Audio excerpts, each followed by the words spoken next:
In your opinion, does it constitute blasphemy, and should it carry a death sentence to publish, for instance, a cartoon of the Prophet? Whatever was done in Danish newspaper, I agree. Danish is not an Islamic country. And there is no right of any Muslim community to claim Islamization of Denmark. Sharia is not to be enforced in Denmark. Islamic laws and penal system is not to be enforced in Denmark. So it will never be applied here. This is just a matter in the Islamic countries. I believe in democracy. Parliaments have their own choice to make the blasphemy laws or not to make. What kind of punishment they want to formulate and what kind of not. So Danish parliament has its own right, freedom. So I would say no punishment for the cartoons publisher newspaper here in Denmark. So I would say no punishment for the cartoons publisher newspaper here in Denmark. So I would say no punishment for the cartoons publisher newspaper here in Denmark. So what this about is in not non-Muslim Pakistan? society and non-Muslim state. باقی تو تحقیق انہوں نے کی ہے نا اس Canada والے بغیرت کے بارے میں، اس دلے کے بارے میں، اس خنزیر کے بارے میں. وہ دلہ ساری زندگی حضور کا کھایا اور ذلیل جب وقت آیا حضور کی عزت پر پہرا دینے کا تو پادریوں کے جھولی میں جا کر بیٹھا.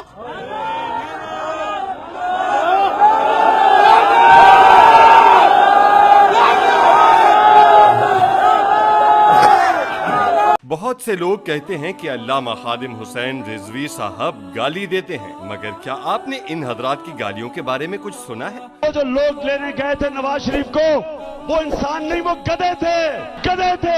پارٹی جھنڈا بھی نا ماتا کالی سے دادے ڈمے بچے دے انسان بچے پٹھے کتے حرامزادے. تمہاری کیا کوالیفکیشن بنے ہوئے ہو؟ چوتیا آدمی بربت کرتے ہو. تیرا باپ 430 تھا، تیرا سارا خون کتوں کا خون ہے.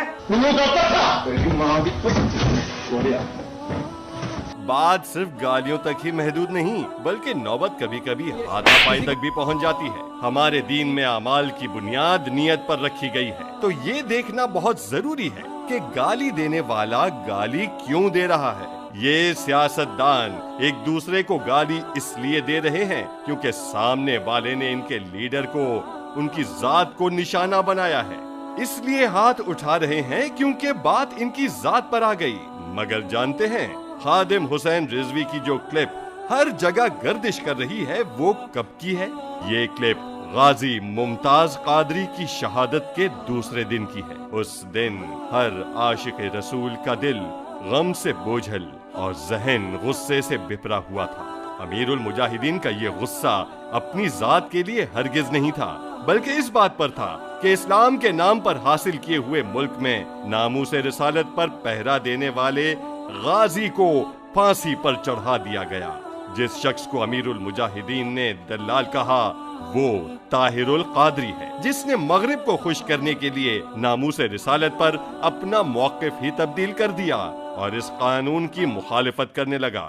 کہ جو بھی گستاخی رسول کا مرتکب ہو، مسلمان ہو یا غیر مسلم، مرد ہو یا عورت، جو گستاخی رسول کا مرتکب ہو اس کی سزا قتل ہے. Whatever the law of blasphemy is not applicable on non-Muslims. It's not applicable on Jews and Christians and other non-Muslim minority. It is just to be dealt with Muslims. ایمان تاثیر کی آپ نے بات کی، جس شخص نے اس کو مارا whatever was the background، وہ شخص قاتل ہے، اس کو قاتل ہونے کی حیثیت سے سزا ملنی چاہیے تھی. دلال کون ہوتا ہے؟ جو پیسوں کے عوض کوئی چیز فروخت کر دے. تو پیسوں اور شہرت کے عوض دین بیچنے والے شخص کو دلال کہنا کیسے غلط ہو سکتا ہے؟ یاد رکھیں، کوئی لفظ گالی تب بنتا ہے جب وہ حقیقت کے خلاف ہو، مگر حقیقت بیان کرنا گالی نہیں کہلاتا. مثلاً کتے کو کتا کہنا گالی نہیں، مگر انسان کو کتا کہنا گالی ہے. تو بتائیے امیر المجاہدین نے طاہر القادری کے بارے میں جو کچھ کہا وہ حقیقت ہے یا گالی؟